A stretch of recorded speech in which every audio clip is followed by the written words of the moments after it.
दोस्तों, अब इस यूटीआई की सीरीज़ को आगे बढ़ाते हुए हम बात करते हैं किडनी के इन्फेक्शंस की। तो जैसे कि हम जानते हैं, जो हमारे गुर्दे हैं या जो किडनीज़ हैं,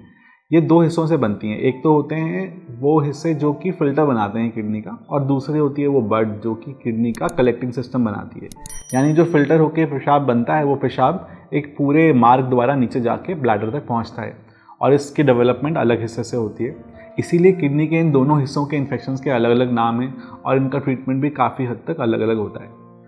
तो अगर हम किडनी के इन्फेक्शंस की बात करें, और उन इन्फेक्शंस की पर्टिकुलरली जो फिल्टर में होते हैं, तो इसको हम पाइलोनेफ्राइटिस कहते हैं।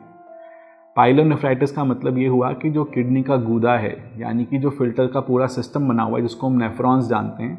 वो इन्फेक्शन में ग्रस्त हो जाते हैं। और इस नेफ्रॉन के बहुत सारे हिस्से हैं। एक वो हिस्सा जो ब्लड को रिसीव करता है, एक ट्यूब्यूल, और लास्ट में कलेक्टिंग सिस्टम है जो कि सारे नेफ्रॉन्स को इकट्ठा करके एक मेजर पाइप बनाता है जिससे यूरिन ट्रिकल करता है।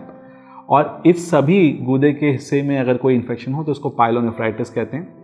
और दूसरा है पायोनेफ्रोसिस। पायोनेफ्रोसिस मतलब कि जो फनल है जिसमें यूरिन इकट्ठा हो रहा है, उसमें कोई ब्लॉकेज आ जाए या बैक्टीरिया आ जाए, तो उस पूरे फनल में यूरिन की जगह पस भर जाती है और फिर दिक्कत होने लगती है। काफ़ी हद तक दोनों ही इन्फेक्शंस के सिम्टम्स सेम हैं, इसलिए हम दोनों इन्फेक्शंस की बात इकट्ठे करेंगे। और इसके सिम्टम्स होते हैं ठंड लगना, एकदम से दर्द होना, जहाँ किडनी है पीछे के हिस्से में पेशेंट को बहुत तेज़ दर्द होता है, और साथ साथ बुखार आता है, यानी फीवर विद चिल्स, और pain in the right groin region. ये दर्द कभी कभी पथरी के दर्द की तरह नीचे भी जा सकता है, और बहुत बार उल्टी आना, भूख ना लगना, वज़न कम होने लगना, ये सब सिम्टम्स ही इन इन्फेक्शन में आ सकते हैं। अगर हम इन्फेक्शन के कारण की बात करें, तो जैसे हमने यूटीआई में देखा है कि कोई भी इन्फेक्शन है या तो ब्लड से फैलता है, यानी कि अगर शरीर में कहीं भी कोई इन्फेक्शन का स्रोत है तो वहाँ से वो बैक्टीरिया खून के अंदर जाते हैं और वो खून के ज़रिए किडनी में तक पहुँचते हैं, क्योंकि किडनी के अंदर काफ़ी अच्छी ब्लड सप्लाई है। 20% हमारी जो बॉडी का खून है वो किडनीज़ को सर्व करने में लग जाता है। तो उस तरह से कोई भी इन्फेक्शन तुरंत ही किडनी तक पहुँच सकता है।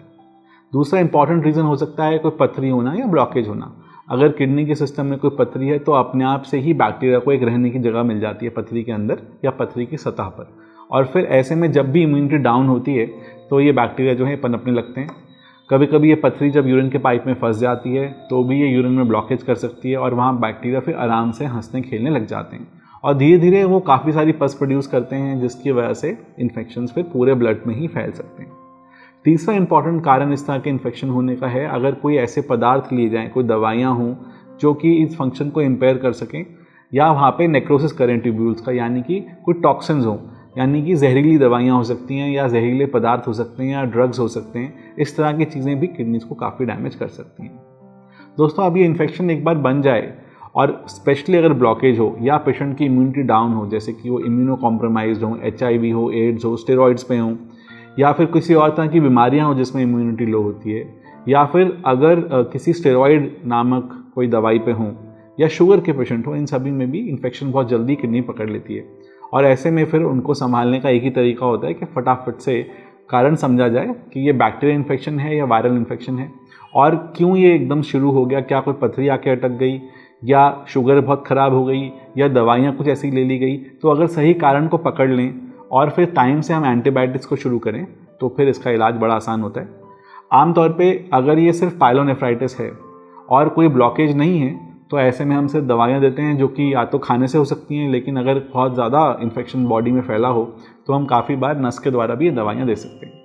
और दोस्तों, अगर हमें लगता है कि इन दवाइयों से धीरे धीरे पेशेंट ठीक नहीं हो रहे तो फिर काफ़ी सारी जाँचें और भी की जाती हैं, जिससे समझा जाता है कि किडनी के अंदर यूरिन जो है कहीं अटक तो नहीं रहा, कहीं वो ब्लॉक तो नहीं हो रहा। और ऐसे में हम काफ़ी बार एक्सरे, अल्ट्रासाउंड्स या CT स्कैन्स का सहारा ले सकते हैं। अगर इस तरह की कोई ब्लॉकेज हमें मिलती है जो या तो किडनी के माउथ छोटे होने की वजह से, जिसको हम PUJ ऑब्स्ट्रक्शन कहते हैं, या पथरी के फंस जाने की वजह से हो रही है, तो फिर इसका ट्रीटमेंट करना अनिवार्य है। और आमतौर पर किडनी के अंदर जब पस पड़ जाती है तो हम या तो उसके अंदर एक तार डालते हैं, इसको हम DJ स्टेंट कहते हैं, और इसके बारे में बहुत सारी वीडियोज़ और हैं जिनको आप देख सकते हैं, या फिर हम किडनी में डायरेक्ट अल्ट्रासाउंड के माध्यम से एक पाइप बाहर से ही छोड़ देते हैं, यानी इधर से एक सुई डालकर एक तार घुसा के एक पाइप उसके ऊपर चढ़ा देते हैं, जिसको हम नेफ्रोस्टमी कहते हैं। और जो नेफ्रोस्टमी है ये एक पूंछ की तरह पेशेंट के साइड से निकलती रहती है, और उससे ही यूरिन फिर पस के बाद निकलना शुरू हो जाता है। इस तरह सारी पस किडनी की खाली हो जाती है और किडनी वापस यूरिन प्रोड्यूस करना शुरू करती है। दोस्तों, मैं आशा करता हूँ कि अगर इस तरह के कोई सिम्टम्स आपको किसी परिजन में या खुद में मिलें जिसमें आपको यहाँ पेन हो रहा हो,